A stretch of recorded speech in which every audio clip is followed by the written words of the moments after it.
বিশ্বের অন্যান্য শিশু যখন বই পড়ার জন্য স্কুলের দিকে ছুটছে, ঠিক তখন গাজার ছোট্ট শিশুরা একমুঠো খাবারের জন্য সংগ্রাম করছে, পার করছে মানবেতর জীবন।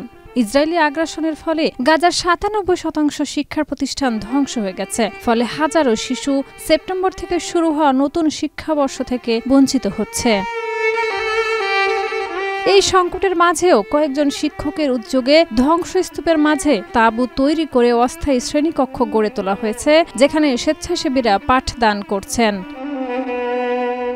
সেপ্টেম্বর থেকে বিশ্বের বিভিন্ন দেশে নতুন শিক্ষাবর্ষ শুরু হলেও গাজার শিশুরা সেই সুযোগ পাচ্ছে না।